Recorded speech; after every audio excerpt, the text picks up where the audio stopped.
시청자 여러분 안녕하십니까? 뉴스9 윤정호입니다. 석 달 가까이 끌던 한덕수 대통령 권한 대행에 대한 탄핵 심판이 기각되면서 사법부발 정치 지형 변화가 시작됐습니다.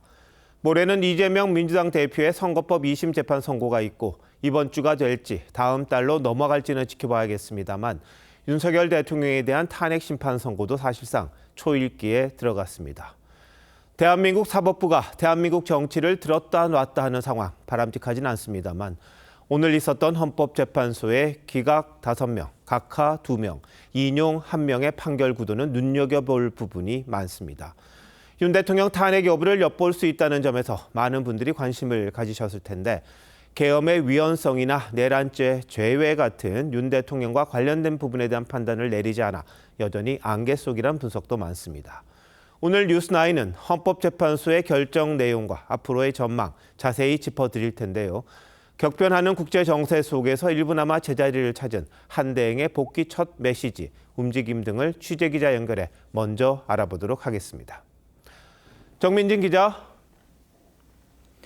네, 정부 서울청사에 나와 있습니다. 한대행이 복귀 첫날 곧바로 경북의 산불 현장을 찾았다는데 지금도 퇴근하지 않고 있습니까? 네, 지금은 외부 일정을 마무리하고 정부 청사로 복귀한 한덕수 권한대행은 곧 국가안전보장회의죠. NSC를 소집해 안보 상황을 점검할 것으로 알려졌습니다.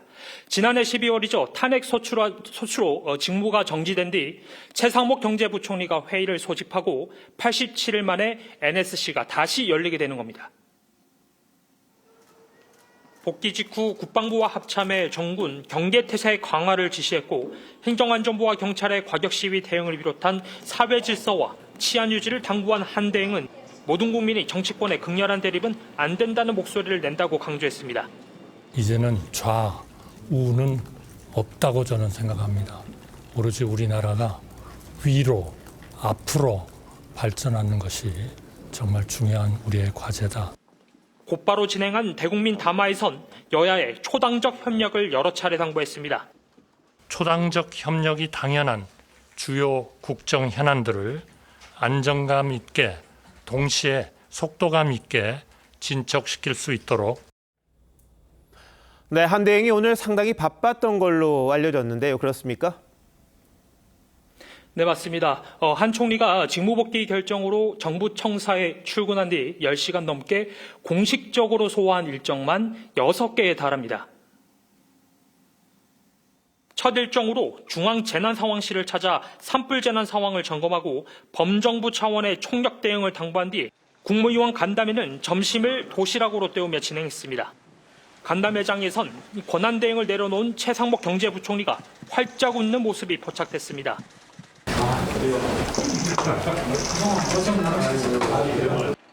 오후 경북 의성의 산불 대응 현장을 찾은 한대행은 화재 진화 인력들의 안전 조치에 만전을 기해달라고 주문했고 주민 대표소를 방문해 세심한 피해 지원을 당부했습니다. 정부 서울청사에서 TV조선 정민진입니다. 한덕수 대행에겐 미국 트럼프 정부의 통상 압박도 발등에 떨어진 불입니다. 우선 트럼프 대통령과의 통화를 비롯해 정상외교 복원에 나설 방침인 걸로 전해졌습니다. 통상 관료로 과거 한미 FTA 협상을 주도했고 주미 대사를 지낸 만큼 의미 있는 역할을 할 거란 기대감이 커지고 있습니다. 이어서 이채현 기자입니다.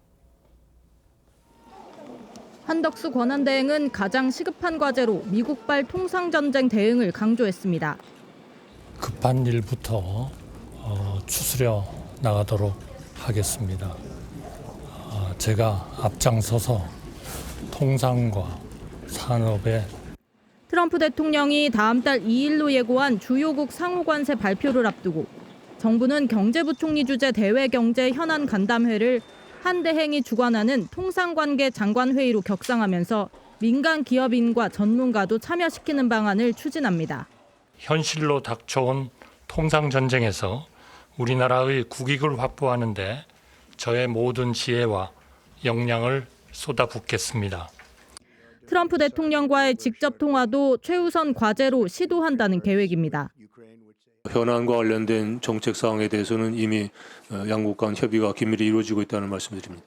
한대행은 김대중 정부 시절 초대 통상교섭본부장을 지냈고 노무현 정부에선 재정경제부 장관으로 한미 FTA 체결을 지휘했습니다.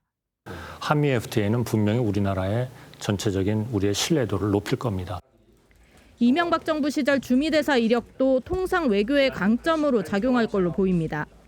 트럼프 1기 집권 당시 황교안 권한대 행과는 9일 만에 통화가 이뤄졌는데 전방위 관세 전쟁과 우크라이나 종전 협상 등으로 다소 시일이 걸릴 수 있다는 관측도 나옵니다. TV조선 이채연입니다. 한덕수 대행 탄핵 기각 소식에 국민의힘은 즉각 환영하면서 이재명 대표가 탄핵 구전 9패에 책임을 져야 한다고 목소리를 높였습니다. 당내에선 이번 결정으로 윤석열 대통령의 직무 복귀 가능성이 높아졌다는 기대 섞인 반응도 나왔습니다. 이태희 기자가 보도합니다. 한덕수 권한대행 탄핵 기각 결정 직후 당 지도부는 긴급 기자회견을 열고 역사적 결정이라고 평가했습니다. 구전 9패입니다. 헌정사의 길이 남을 기록적 패배입니다. 야당의 무리한 입법 폭거에 사법부가 엄중한 경고를 내린 것이라며 9차례 탄핵안이 모두 기각됐으니 이재명 대표가 책임을 져야 한다고 요구했습니다. 졸속 탄핵으로 87일이나 국정을 마비시킨 데 대해 국민 앞에 석고대죄하십시오. 오늘 선고로 당내에선 윤석열 대통령 탄핵 심판에 기각 혹은 각하 기대감도 높아지는 모습입니다. 특히 재판관들의 의견이 다양하게 나타나면서 윤 대통령 탄핵 역시 만장일치 결론을 내긴 쉽지 않을 거란 관측을 내놓고 있습니다. 우리 대통령의 직무 복귀도 조심스럽게 지켜본다 말씀드리겠습니다. 한 명이든 두 명이든 용기 있는 재판관들이 나오면 대통령에 대한 탄핵 재판이 각하될 가능성이 열려 있다. 대통령실도 국회 탄핵 남발이 무분별하고 악의적인 정치 공세였음이 입증됐다는 입장을 밝혔는데 비상계엄의 정당성을 강조하려는 취지로 해석됩니다. TV조선 이태희입니다. 민주당은 헌법재판소의 결정을 존중한다면서도 상당히 반발하는 모습을 보였습니다. 탄핵안이 줄줄이 기각되는 데 대한 사과는 없었습니다. 특히 헌법재판관 다수가 재판관 후보자를 임명하지 않은 게 파면 사유에 해당할 정도는 아니라고 했는데도 최상목 부총리 탄핵은 그대로 하겠다고 합니다. 한대행 탄핵 소추 이후에 전국이 출렁거렸던 거 벌써 잊은 모양입니다. 최홍국 기자가 보도합니다. 민주당은 헌재 결정에 강한 유감을 나타냈습니다. 특히 재판관 5명이 헌법재판관 후보자를 임명하지 않은 건 위헌 위법이라고 판단한 점을 들어 국민이 납득하겠느냐고 했습니다. 헌법기관 구성 의무라고 하는 헌법상 의무를 명시적으로, 의도적으로 악의를 가지고 어겨도 용서됩니까? 그러면서 마은혁 후보자를 임명하지 않은 최상목 부총리에 대한 탄핵 소추도 그대로 추진하겠다는 계획입니다. 오는 27일로 예정돼 있는 본회의를 전후해 추가 본회의를 여는 방안을 추진 중입니다. 헌재 판결도 나왔는데 이행하지 않고 있는 최상목 대행은 반드시 처벌을 받아야 한다라고 하는 것이 원칙이다. 하지만 헌재는 기각 결정을 내린 5명 전원이 헌법재판관 후보자를 임명하지 않는 게 파면에 이를 정도로 중대한 사유라고 보지는 않는다고 판단했습니다. 당내에선 지난해 12월 한대행에 대한 탄핵안을 가결시킨 뒤 당 지지율이 비상계엄 이전 수준으로 떨어졌던 걸 거론하며 탄핵 추진에 신중해야 한다는 의견도 나옵니다. 과도하게 나가는 것에 대해서는 절제하고 전략적 인내를 통해서 국민의 목소리를 잘 듣고 김부겸 전 총리도 지도부가 무거운 책임을 느껴야 한다고 지적했지만 당 차원의 사과는 없었습니다. TV조선 최원국입니다. 한덕수 대행 탄핵 심판까지 원하는 결과가 나오지 않으면서 민주당으로선 윤 대통령 탄핵 심판 결과에 더 매달릴 수밖에 없습니다. 이재명 대표는 윤 대통령 탄핵 선고가 늦어지면 물리적 내전까지 벌어질 수 있다고 헌재를 압박했고 지도부는 광화문에 천막 당사를 세워 장외 여론전에 당력을 집중했습니다. 전정원 기자의 보도입니다. 경복궁 앞 천막농성장에 민주당 당사 현판이 붙습니다. 헌정 파괴 국기문란 윤석열을 파면하라! 파면하라! 파면하라! 방탄복을 입고 천막 당사 첫 회의를 주재한 이재명 대표는 윤석열 대통령 탄핵 선고가 늦어지면서 불안과 갈등이 고조되고 있다며 물리적 내전 가능성까지 언급했는데 지지층을 향한 메시지라는 해석이 나왔습니다. 헌재 선고가 계속 지연되면서 사실상 심리적 내전을 넘어서 물리적 내전 상황이 계속 예고되는 상황입니다. 또 전원위원회를 소집해 국회 차원에서 선고 촉구 결의안을 채택하는 방안과 함께 국회의원 총사퇴 주장도 나왔습니다. 질질 끌면서 면죄부를 주는 반헌법적 상황으로 계속 간다면 그런 나라에서 배지를 달고 있는 것이 무슨 의미가 있겠습니까? 다만 전원위원회는 주요 법률안을 논의하는 경우에 열도록 돼 있고 의원 총사퇴도 개인 의견이어서 실현 가능성은 높지 않습니다. 윤 대통령 파면을 촉구하는 헌재앞 릴레이 기자회견 과정에선 여당 의원들과 자리 다툼을 벌이며 충돌하기도 했습니다. 저희가 하는 거 불법 집회가 아닙니다. 그리고 불법 집회예요. 1인 시위를 가져가. 민주당 천막 당사를 두고 오세훈 서울시장이 공공장소 점거는 용인할 수 없다며 강제 철거에 나서겠다고 했는데 종로구는 자진 철거 권고에 응하지 않으면 개고장 부과를 포함한 행정집행 절차를 밟을 방침입니다. TV조선 전정원입니다.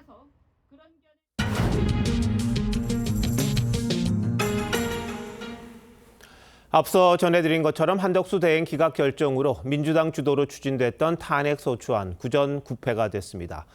그런데도 민주당은 여전히 최상목 부총리에 대한 추가 탄핵을 밀어붙이겠다는 입장인데 어떤 배경이 있고 이번 기각 결정이 가져올 전국의 향배까지 정치부 김아림 기자와 뉴스더에서 더 짚어보겠습니다. 자, 김 기자, 먼저 한덕수 대행 탄핵 사유 중 하나가 헌법재판관 임명을 거부한다 이런 거였잖아요.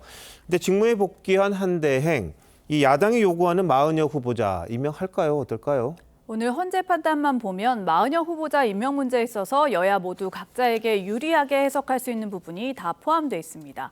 각하 의견을 낸 2명을 제외한 나머지 6명 가운데 5명은 위헌 위법하다고 했지만 파면할 정도로 중대 사유에 해당한다고 보지 않은 재판관 역시 5명이었습니다.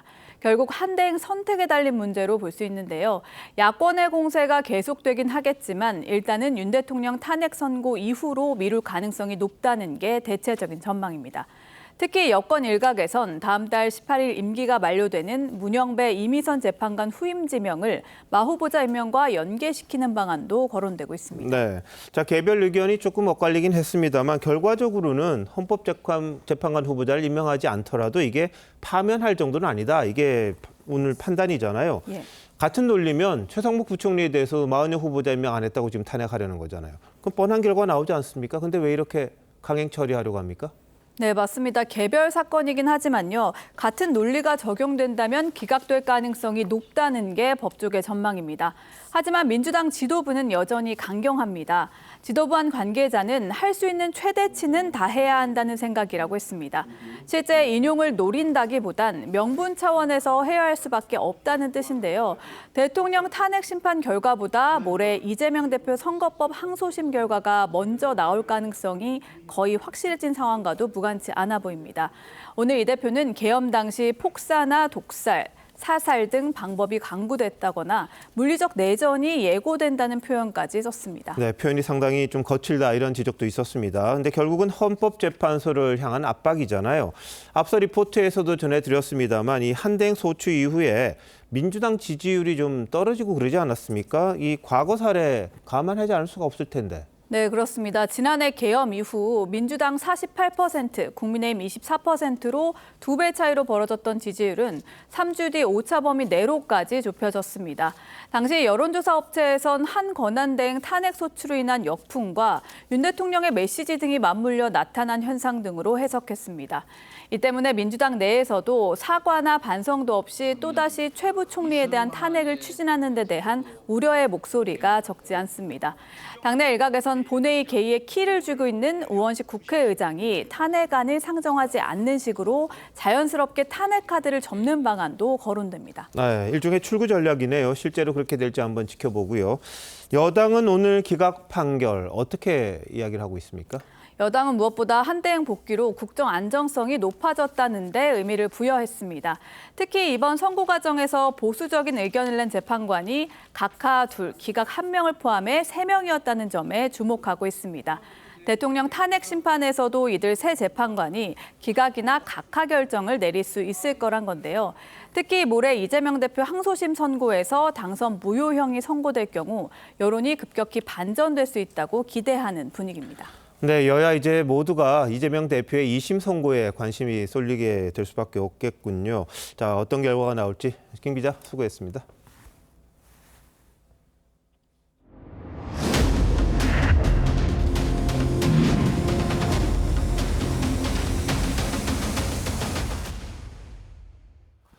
오늘 한덕수 권한대행 탄핵 심판 결과를 보면 헌법재판관들이 이념 성향별로 극명하게 갈려 있다는 걸 잘 보여주고 있습니다. 기각과 각하, 인용 사이에서 자신들의 색깔을 그대로 드러냈다는 분석이 많은데 이게 앞으로 있을 윤 대통령 탄핵 심판에 어떻게 투영될지가 관심입니다. 주원진 기자가 보도합니다. 헌법재판관들이 변론 종결 33일 만에 내놓은 결론은 5대 2대 1입니다. 문영배, 이미선, 정정미, 김영두, 김복형 등 재판관 5명이 기각, 정영식, 조한창 등 재판관 2명이 각하, 정계선 재판관은 인용 의견을 냈습니다. 보수 성향으로 분류되는 정영식, 조한창 재판관은 탄핵 소추 요건 자체도 되지 않는다며 소추 사유 자체에 대한 판단을 하지 않았습니다. 권한 대행자에 대한 탄핵 소추의 요건은 대통령의 경우와 동일하게 보는 것이 타당합니다. 중도 보수 성향으로 분류되는 김복형 재판관은 기각 의견을 냈지만 다른 4명과는 조금 달랐습니다. 마은혁 헌법재판관 후보자를 임명하지 않은 것도 헌법이나 법률 위반이 아니라는 겁니다. 반면 더불어민주당 몫으로 임명된 정계선 재판관은 다른 7명과 달리 한 총리가 파면돼야 한다고 했습니다. 헌법적 위기 상황을 초래하는 등 그 위반의 정도가 파면을 정당화할 수 있을 정도로 중대합니다. 앞서 최재해 감사원장과 검사 3인 탄핵 사건에선 재판관 8명이 기각으로 의견이 일치했습니다.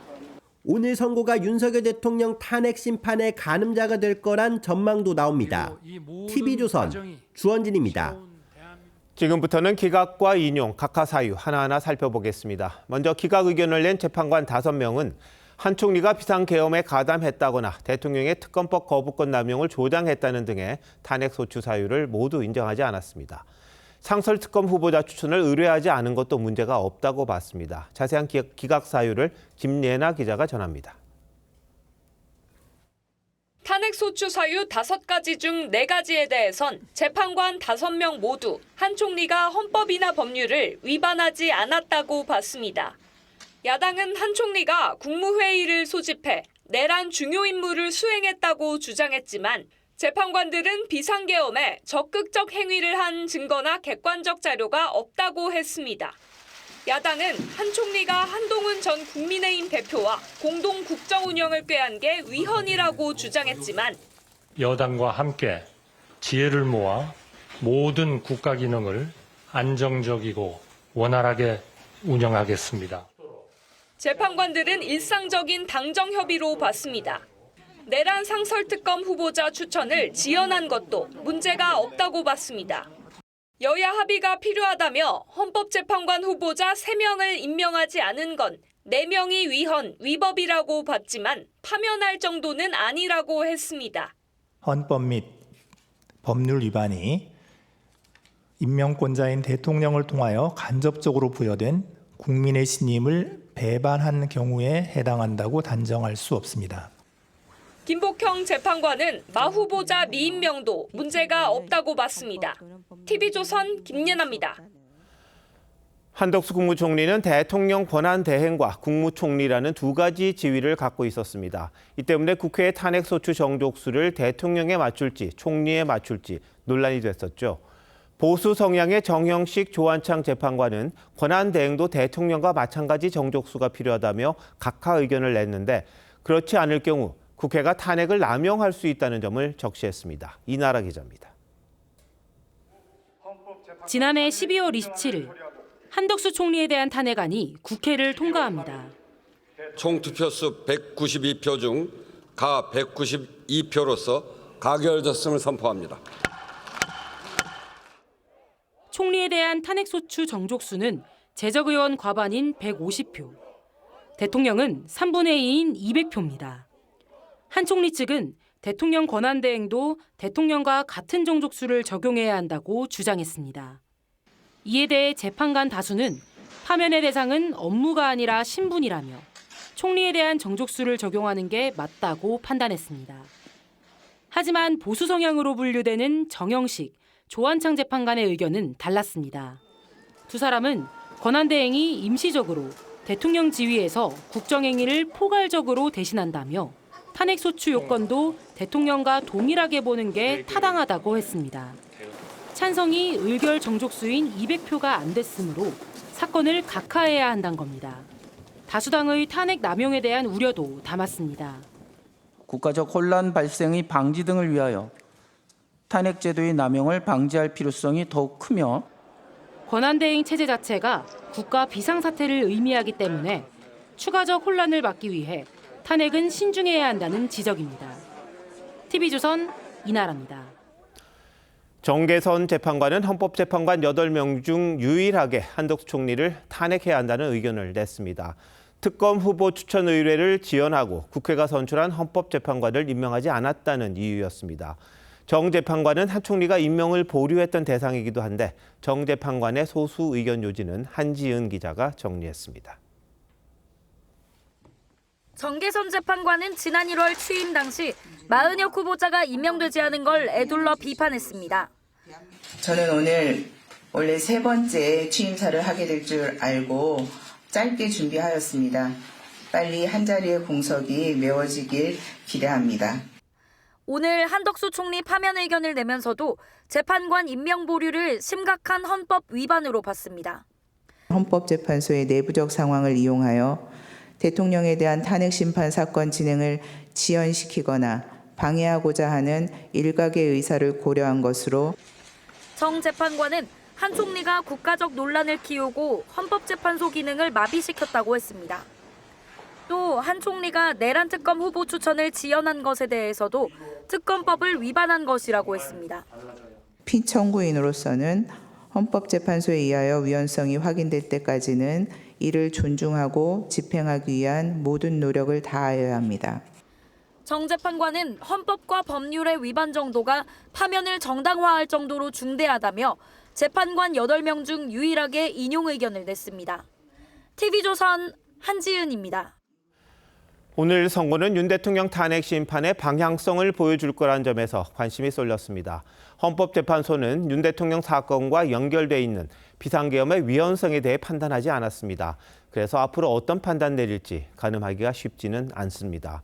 하지만 최근 여러 번의 탄핵 심판을 살펴보면 헌법재판소 내부가 상당히 요동치고 있는 걸로는 보입니다. 이어서 김도윤 기자입니다. 한 총리가 비상계엄 선포에 가담하지 않았다는 데엔 인용 의견을 낸 정계선 재판관까지 본안 쟁점을 심리한 6명 모두의 의견이 일치했습니다. 소추 관련 사실을 인정할 만한 증거나 객관적 자료는 찾을 수 없습니다. 다만 재판관들은 비상계엄 선포나 그 전에 열린 국무회의가 적법했는지에 대해선 판단하지 않았습니다. 국회 측은 윤 대통령 사건과 마찬가지로 내란죄를 소추 사유에서 빼겠다고 했는데 이에 대해서도 언급이 없었습니다. 윤석열 대통령 탄핵 심판과 직결된 문제는 판단하지 않은 겁니다. 다만 최근 5번의 탄핵 심판 선고에서 일종의 경향성도 보입니다. 이진숙 방통위원장 탄핵 심리에선 4대4로 진보 보수 의견이 엇갈렸습니다. 마은혁 미임명 권한쟁의 심판에선 정형식, 김복형, 조한창 재판관이 위헌 결론에 동의하면서도 별개 의견을 달았고 최재해 감사원장 탄핵 심판 땐 이미선, 정계선, 정정미 재판관이 기각에 동의하면서도 별개 의견을 덧붙였습니다. 이념 성향에 따라 의견이 엇갈리면서 윤 대통령 탄핵 심판에 걸리는 기간도 역대 최장으로 길어지고 있다는 관측이 나옵니다. 다만 박근혜 전 대통령 때 헌재 재판관은 보수 5명, 진보 3명이었지만 결론은 8대0 만장일치 파면이었습니다. TV조선 김도영입니다.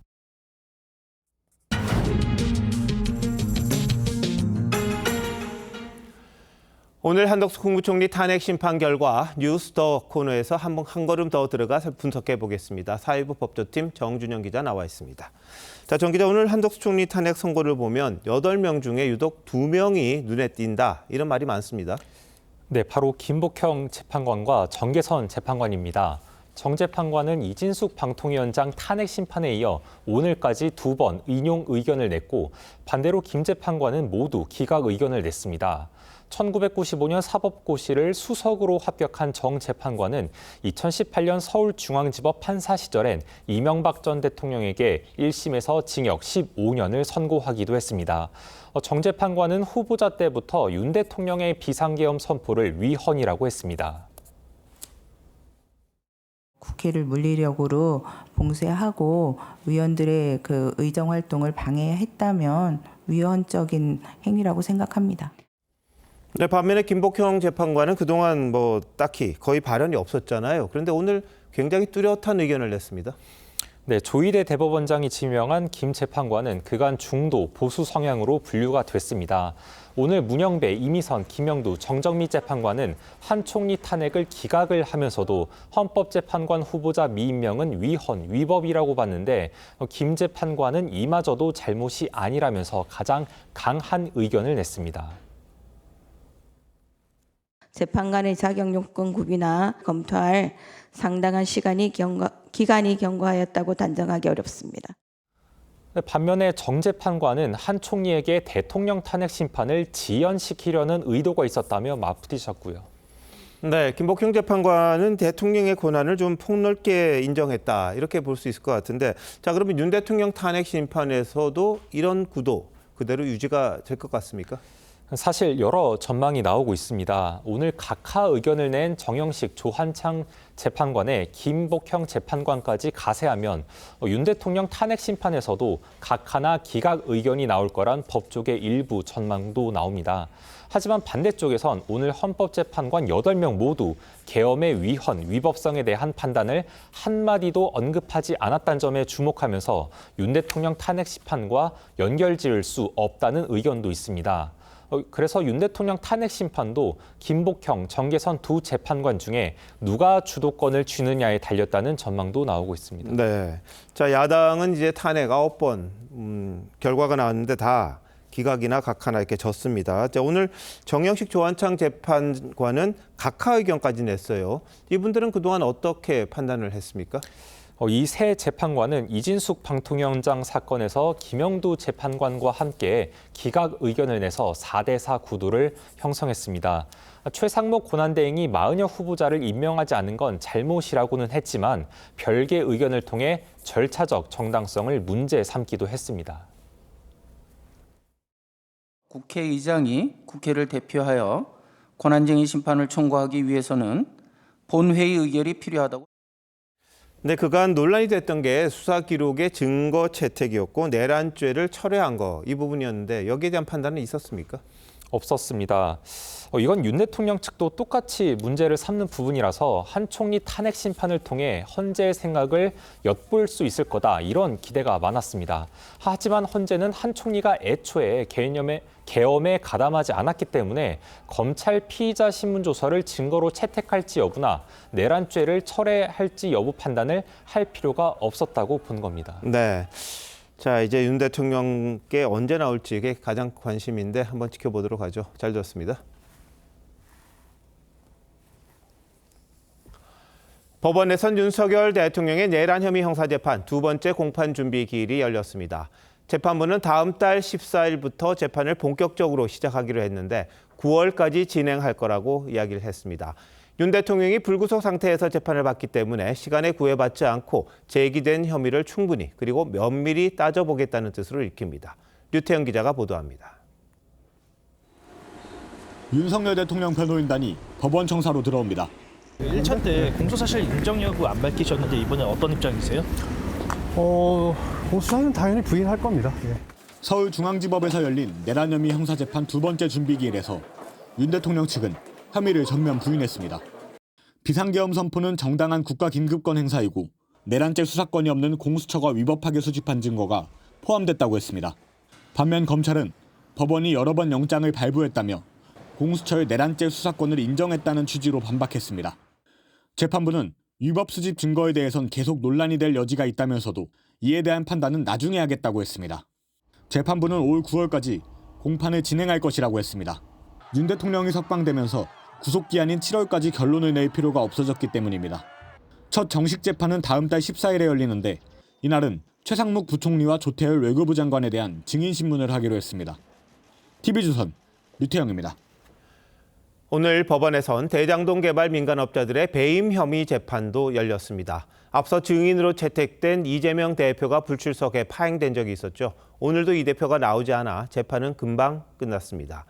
재판부는 이 대표에게 300만 원의 과태료 처분을 내렸다는데 왜 그런 건지 안혜리 기자가 알아봤습니다. 지난 21일 유동규 전 본부장과 대장동 민간업자들의 재판은 이재명 대표가 증인으로 나오지 않으면서 6분 만에 파행됐습니다. 단군인의 최대 치적이라고 그랬던 이제 대장동 사업마저도 모른다고 지금 이야기하고 있는 거 아니겠습니까? 재판에 성실하게 임해야 될 것이고. 재판부가 증인으로 재소환했지만 이 대표는 오늘도 법정에 나오지 않았고 재판은 또다시 6분 만에 파행됐습니다. 재판부는 이 대표에게 300만 원의 과태료를 부과하면서 추가로 불출석 의견서를 제출한 것도 없다고 지적했습니다. 이에 대해 민주당은 지난 14일 불출석 사유서를 제출했다며 국회 일정 등을 이유로 들었습니다. 앞서 재판부는 이 대표가 성남시장으로 재직할 당시 대장동 민간업자들에게 특혜를 줬는지 확인하기 위해 증인 신문이 반드시 필요하다고 판단했습니다. 이 대표에 대한 증인 신문은 모두 6번 예정돼 있는데 다음 재판은 오는 28일입니다. 법원은 증인이 과태료 처분을 받은 뒤에도 정당한 사유 없이 출석하지 않을 경우 유치장 등에 최장 7일간 가두는 감치 처분을 내릴 수 있습니다. TV조선 안혜리입니다. 한덕수 대통령 권한대행에 대한 헌법재판소의 결정에 이어 모레는 이재명 대표 선거법 2심 재판 결과가 나옵니다. 글피는 헌법재판소가 한 달에 한 번씩 국민들이 낸 헌법 소원 사건 등에 대해 선고하는 날입니다. 이 때문에 윤 대통령 탄핵 심판 선고가 다음 달로 밀릴 가능성이 커 보입니다. 윤재민 기자입니다.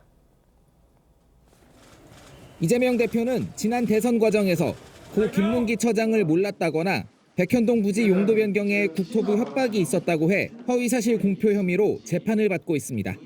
만약에 안 해주면 직무유기 이런 걸 문제 삼겠다고 협박을 해서 1심 법원은 의원직 상실형에 해당하는 징역 1년에 집행유예 2년을 선고했습니다. 2심에 이어 대법원에서 벌금 100만 원 이상의 형이 확정되면 의원직을 잃고 다음 대선에 출마할 수 없습니다. 이 대표는 해당 법조항에 대해 2차례나 위헌법률 심판 제청을 요청했습니다. 서울고법은 모레 오후 2시 이 대표에 대한 항소심 선고를 합니다. 다만 이 대표가 불출석할 경우 선고가 한 차례 연기될 수 있습니다. 오늘 한덕수 총리 탄핵을 기각한 헌재가 이번 주에 윤 대통령 사건을 선고할 가능성도 있습니다. 이틀 전 선고일 통지를 감안하면 목요일과 금요일이 가능합니다. 다만 목요일엔 헌재의 일반 사건 3월 정기 선고가 예정돼 있습니다. 헌재가 연이틀 선고하거나 한 주에 3번 선고한 전에도 찾기 어려워 윤 대통령 사건은 4월로 넘어갈 가능성이 높아 보입니다. TV조선 윤재민입니다.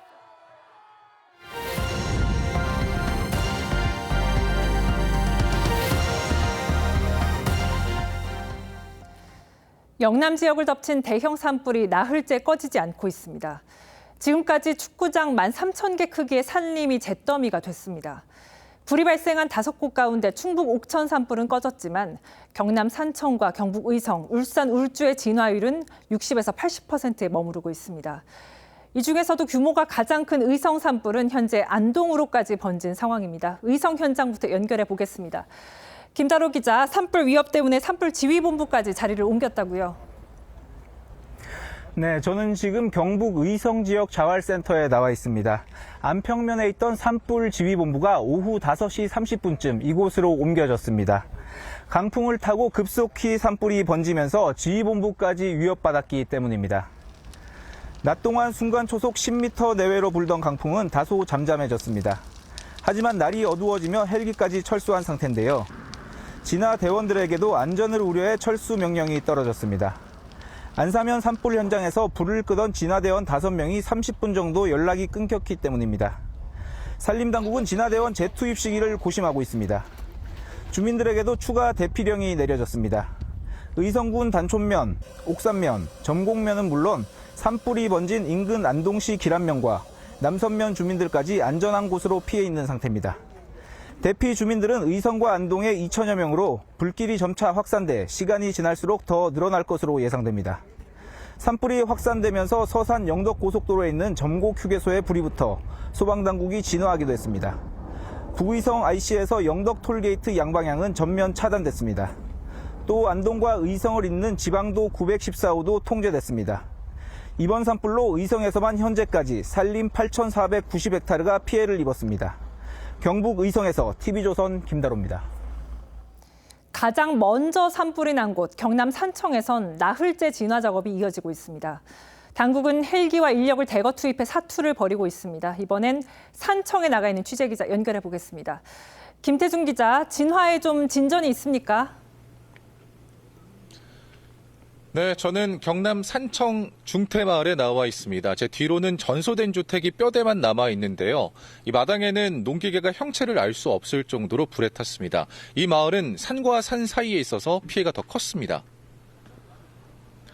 이번 산불로 상청에서는 주택을 포함한 건물 총 57채가 피해를 입었습니다. 주물이 잡히지 않으면서 주민 1000여 명은 나흘째 대피해 있습니다. 산림 피해 면적은 인근 하동까지 합쳐 1,500여 헥타르에 이릅니다. 그나마 피해가 크게 늘지 않고 있어 다행입니다. 당국이 진화 헬기 36대, 진화 차량 252대, 진화 인력 2,400여 명을 투입해 총력전을 펼치고 있기 때문인데요. 강풍과 짙은 연기로 70%까지 올랐던 진화율이 한때 떨어지기도 했지만 사투를 벌인 끝에 저녁 무렵에는 85%까지 올랐습니다. 다만 헬기 진화가 중단된 야간에는 다시 강풍을 타고 번질 수 있어 당국은 긴장의 끈을 놓지 않고 있습니다. 불씨가 바람을 타고 산을 넘나드는 데다 꺼진 줄 알았던 곳에서 다시 살아나기도 해 안심할 수 없는 상황입니다. 당국은 야간에 산불이 민가로 번지지 않게 방어선을 구축하고 추가 인명피해가 없도록 최선을 다하겠다고 밝혔습니다. 경남 산청에서 TV조선 김태준입니다. 계속된 진화 작업에도 날씨가 도와주지 않으면서 피해 면적은 늘고 있습니다. 평년보다 높은 기온으로 대기가 더 건조해진 데다 강풍까지 불고 있습니다. 곽승한 기자가 현재 산불 상황 그리고 향후 전망까지 설명해 드리겠습니다.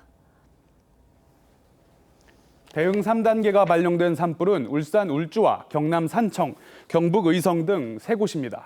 피해 면적이 가장 큰 경북 의성 산불은 화선이 160km에 이르는데 97km는 진화됐지만 66km가 넘는 붉은색 선이 현재 진화가 안 된 곳입니다. 안평면에서 시작된 불이 남서풍을 타고 동쪽으로 수십여 킬로미터 떨어진 옥산면과 서쪽의 안사면 그리고 북쪽의 안동까지 확산하고 있는 모습입니다. 경남 산청군 산불은 나흘째 불길이 잡히지 않고 있습니다. 불이 시작된 곳 인근은 진화 작업이 어느 정도 마무리됐지만 역시 하동 등 주변 지역으로 계속 불길이 옮겨붙으면서 붉은 화선이 여전한 것을 볼 수 있습니다. 울산 울주군은 400여 헥타르가 피해를 입었는데 진화율은 현재 83%입니다. 총 화선 16km 가운데 13km 넘게 진화됐지만 아직 2km가 넘는 화선은 잡히지 않고 있는데요. 불길이 경남 양산 인근까지 번지고 있는 상황입니다. 산불 진화의 관건은 기상 요건입니다. 올해 전국 누적 강수량은 평년 대비 76%였고 산불이 집중적으로 일어나고 있는 대구 경북은 지난해에 비해 67%, 부산, 울산, 경남은 54%에 불과했습니다. 이 때문에 경북과 대구 등 동쪽 지역 위주로 건조특보가 발효된 상태입니다. 여기다 바람까지 계속 강하게 불고 있어 전국적으로 비가 예보된 목요일까지 사태가 길어질 가능성도 있습니다. TV조선 곽승환입니다. 이번 산불로 문화유산 피해도 잇따르고 있습니다. 신라시대에 지어진 천년 고찰과 900년 넘은 은행나무도 소실됐습니다. 소중한 유산을 지키기 위해 곳곳에서 사투가 벌어지고 있습니다. 김승돈 기자입니다. 천년 고찰 바로 뒤까지 시뻘건 불기둥이 다가왔고 솟구치는 연기에 한낮에도 사방이 컴컴합니다. 신라 의상대사가 창건한 것으로 알려진 운남사는 보광전 등 건물 8채 가운데 6채가 전수됐습니다. 불상이 모셔져 있던 법당이 있던 곳입니다. 하지만 지금은 불에 탄 흔적만 군데군데 남아 있습니다. 불상과 탱화는 긴급히 다른 곳으로 옮겨 화를 면했습니다. 향화가 끊어지지 않았는데 이렇게 끊어지게 돼서 저희들도 참담하고 부처님께 참여하는 심정입니다. 임진왜란 때 불탔다가 400여 년 전 재건된 옥련사. 소방차 7대가 긴급 동원돼 다가오는 화마를 간신히 막았습니다. 언제 다시 화마가 닥칠지 몰라 석탑은 방연포로 꽁꽁 싸맸고 현판은 떼내 옮겼습니다.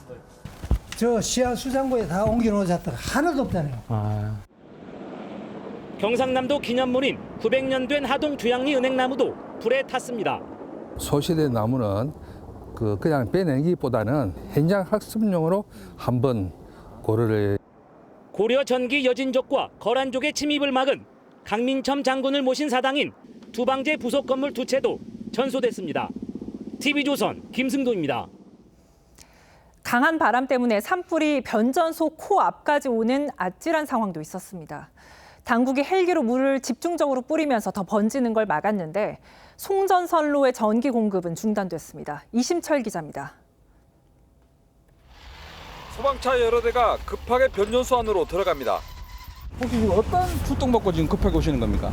여기에 배치 받으라고요. 오후 들어 순간 최대 풍속이 초속 25m에 달하는 강풍이 불면서 의성 안개 변전소 1km 앞까지 산불이 다가왔습니다. 산을 넘나드는 불씨에 변전소가 위협받는 일촉즉발의 상황. 산림청과 군의 헬기까지 집중적으로 물을 투하하면서 화마가 더 이상 접근하는 것을 간신히 막았습니다. 하지만 변전소 근처에서 불을 끄던 진화 인력들은 안전 때문에 철수해야 했습니다. 연기가 막 오니까 그 대원들이 고립될까봐 여기서부터 불이 막 붙었거든요. 몇 분 만에 철수하신 거예요? 30-40분 정도 천천히 이거 상황을 보면서. 한국전력은 안개 변전소 주변 산불 영향 구역에 있는 송전선로 55개 가운데 22개의 전력 공급을 하루 만에 다시 차단했습니다. 산불이 밑에 있기 때문에 혹시나 이제 전압이나 이런 게 뭐 잘못될까봐 이제 차단시켜 놓은 거고, 그런 경우는 전기 공급에 차질이 있으니까. 한전은 산불 진화 상황을 보면서 전력 공급 재개 시점을 정할 계획입니다. TV조선 이심철입니다. 산청 산불로 숨진 진화대원 3명과 공무원 1명에 대한 합동 분향소가 차려졌습니다. 고용노동부는 이들이 무리한 진화 작업으로 희생된 건 아닌지 중대재해처벌법 위반 여부를 조사하기로 했습니다. 고승현 기자입니다. 창녕 군민체육관에 마련된 합동분향소에는 오전부터 조문객들의 발길이 이어졌습니다. 희생자들이 소속된 군청 직원들과 정치인 등이 찾아 헌화 분향했습니다. 인근의 한 고등학교 학생들은 단체로 찾아와 고인들을 애도했습니다. 아침에 학교에서 묵념을 하고 또 저희끼리 학생회와 축구부가 모여서 애도하러 가자고. 순직한 60대 진화대원 3명은 잔불을 정리하는 게 임무였고 30대 공무원은 이들을 인솔하는 역할이었습니다. 헬기가 진화하고 나서 2차 소방대원들이 와서 끝납니까? 나머지는 잔불 정리 같은 걸 저희들이 하고 있습니다. 책임을 지고. 하지만 높은 곳까지 올라가 무리하게 진화 작업을 하다 희생된 게 아니냐는 지적이 잇따르고 있습니다. 원칙은 하면 안 되는 질문을 알고 있습니다. 워낙 그렇게 크다 보니까 이제 같이 간 거죠. 어떻게 이제 교육을 준비를 시켰는지, 어떤 임무에 투입됐는지 이런 것들 한번 살펴는 봐야 될 것 같아요. 고용노동부는 중대재해처벌법 위반 여부를 조사할 예정입니다. TV조선 고승현입니다. 이번 산불은 모두 인재로 파악되고 있습니다. 의성 산불은 성묘객이 묘소 주변에서 불을 쓰다 발생한 걸로 추정이 되는데 마을 이장이 이 성묘객을 목격하고 붙잡았습니다. 김동영 기자입니다. 묘소 주변이 모두 시커멓게 그을려 있고 통제선이 쳐져 있습니다. 묘소 바로 앞쪽엔 파란색 라이터와 술병 뚜껑이 보입니다. 사흘째 타고 있는 의성 산불은 성묘객이 사용한 이 라이터에서 시작된 걸로 추정되고 있습니다. 산불을 보고 묘소 쪽으로 올라가던 마을 이장은 몹시 당황한 기색으로 내려오는 성묘객을 발견했습니다. 남자 한 분이랑 여자 한 분이 벌레벌떡 뛰어 내려오더라고요. 같이 진화를 하든지 하자니까 바로 내려가 버려갖고. 울주 산불은 용접불티가 원인으로 지목되고 있습니다. 산불이 시작된 걸로 추정되는 현장에는 타버린 용접 부품들과 철근들이 여전히 남아 있습니다. 저 용접하면 안 된대. 불이 붙기 시작한데 막 확 붙는데 막 한 3초, 5초 만에 막 갈 때 붙어가. 물주군 특사경은 용접을 하던 60대 남성을 입건했고 의성군도 50대 성묘객을 특정해 조만간 조사할 예정입니다. 경남 산청은 예초 작업을 하다 불똥이 튀면서 김해는 과자 봉지를 태우다 산불이 시작됐습니다. 사소한 부주의로 산불이 걷잡을 수 없이 확산하는 가운데서도 어제 의성에서는 밭에서 농산물을 태우다 80대 남성이 숨지기도 했습니다. TV조선 김동영입니다. 보셨듯 이번 산불은 모두 사람들의 부주의한 행동에서 시작된 걸로 파악되고 있습니다. 실수로 산불을 내면 처벌과 배상은 어떻게 되는지 김주영 기자와 따져보겠습니다. 김 기자, 아직 정확한 조사 결과는 기다려 봐야겠지만 산불 원인들 뭘로 추정되고 있습니까? 네, 목격자들 이야기를 종합해보면 현재 진화 중인 대형 산불 대부분이 실수로 불을 낸 실화로 추정되는데요.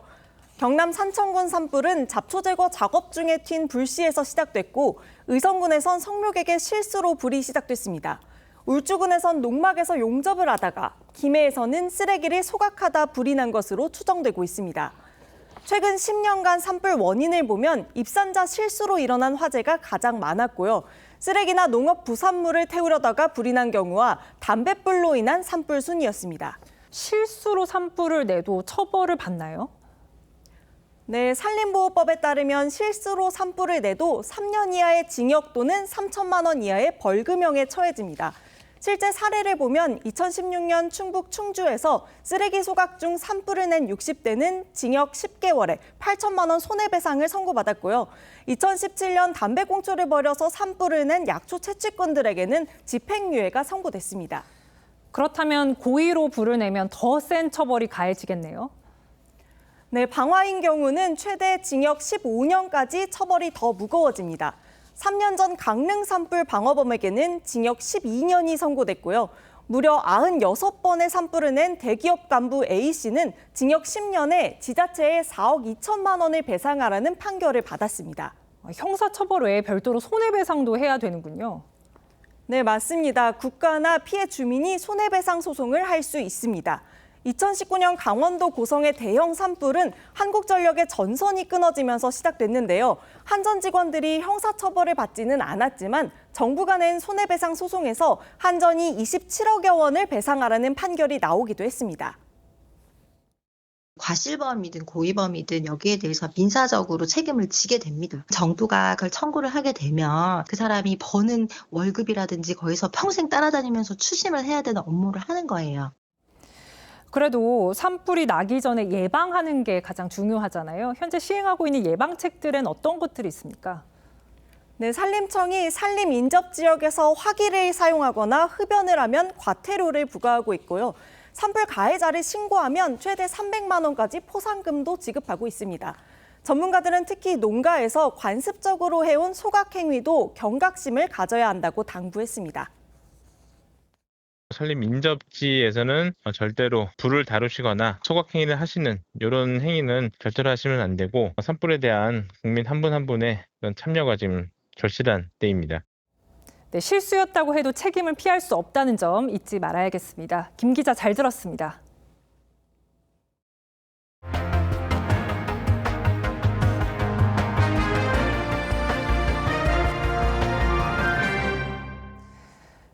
연세대 의대가 예고한 대로 미등록 의대생들에 대한 재적 절차에 들어갔습니다. 전체 학생의 절반 가까이가 의대생 신분을 잃게 되는 겁니다. 다른 의대들의 등록 마감도 줄줄이 다가오고 있는데 교육부도 구제 방안은 없다며 학생들을 거듭 압박하고 있습니다. 최원영 기자입니다. 연세대 의대가 1학기 미등록 학생들에게 재적 예정 통보서를 보냈습니다. 전체 학생 881명 가운데 45%인 398명으로 이들은 오는 28일 재적될 예정입니다. 연대와 같은 날 등록을 마감한 차의과대 의학전문대학원과 경북대 의대도 상황은 비슷합니다. 3월 14일에 위복학 재적 예고 가정통신문을 발송을 했었거든요. 현재로서는 학습대로 진행할 예정입니다. 이 밖에 오늘 건양대를 시작으로 27일 서울대, 28일 가톨릭대, 31일 아주대 등 약 30개 의대의 학생 복귀 시한도 다가오고 있습니다. 분위기는 지난해와 달라져 학칙에 따른 원칙 대응 방침이 확산될 걸로 보입니다. 정부가 재적시킬 리가 없다? 전혀 그렇지 않아요. 지금 상황이 완전 다르거든요. 복귀한다고 해서 배신하는 게 아니다라는 거를 알았으면 좋겠고요. 교육부는 올해 재적되는 의대생은 별도의 구제책이 없다고 강조하며 후배들에게 미복귀를 압박한 것으로 알려진 의대생들을 경찰에 수사 의뢰했습니다. 또 일부 의대생들 사이 거론되는 이른바 꼼수 복귀를 막기 위해 등록 후 반드시 수업을 들어야지만 복귀로 간주하겠다고 밝혔습니다. TV조선 최은영입니다.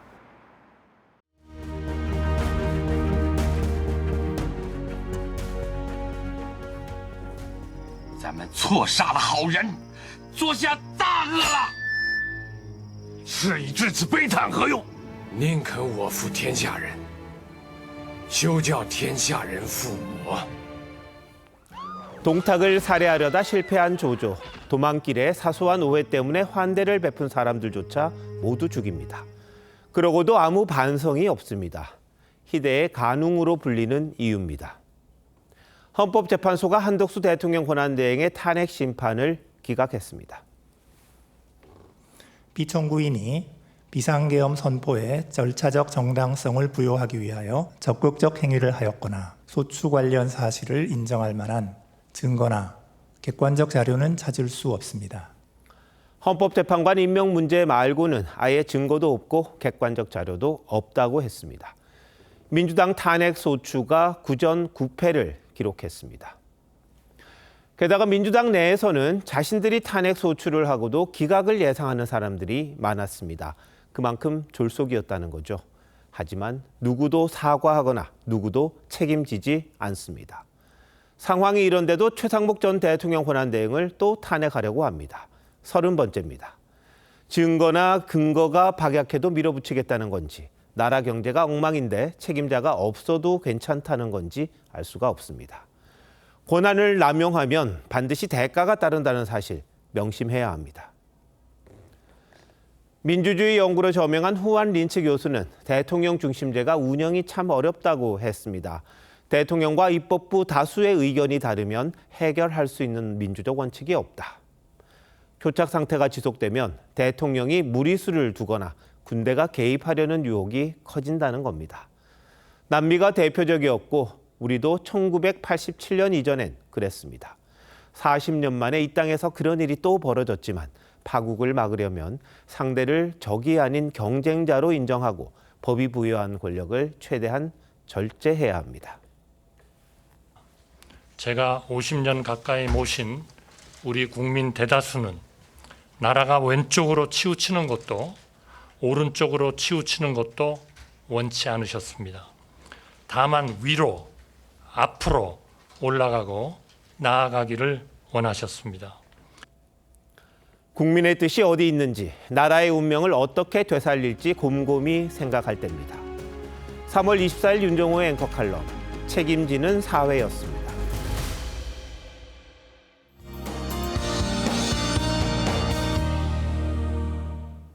고온건조한 날씨에 산불 조심하셔야겠습니다. 수도권과 강원, 제주에는 산불 위기경보 경계 단계가, 충청, 이남을 중심으로는 최고 수준인 심각 단계가 발령 중이고요. 일부 경북 지역에는 건조경보가, 그밖에 동쪽 지역을 중심으로 건조주의보가 발효 중입니다. 대기가 메마른 상태에서 동해안을 중심으로는 바람도 강하게 불겠는데요. 불이 나기 쉬운 환경인 만큼 불씨 관리 철저하게 해주셔야겠습니다. 내일 미세먼지에도 주의가 필요하겠습니다. 전국의 대기질 나쁨 수준 예상되고요. 일부 지역은 낮 동안 매우 나쁨 수준까지도 치솟겠습니다. 내일 중부지방은 대체로 흐리겠습니다. 오전까지 서해안에는 짙은 안개가 끼겠습니다. 내일도 일교차가 크겠습니다. 아침에 서울이 8도로 시작해서요. 한낮에는 20도까지 오르겠고요. 남부지방은 다소 덥게도 느껴지겠습니다. 수요일에는 남해안과 제주를 시작으로 목요일에는 전국에 비가 내리겠습니다. 내셨습니다. 3월 24일 월요일 뉴스9 마칩니다. 시청해주신 여러분 고맙습니다.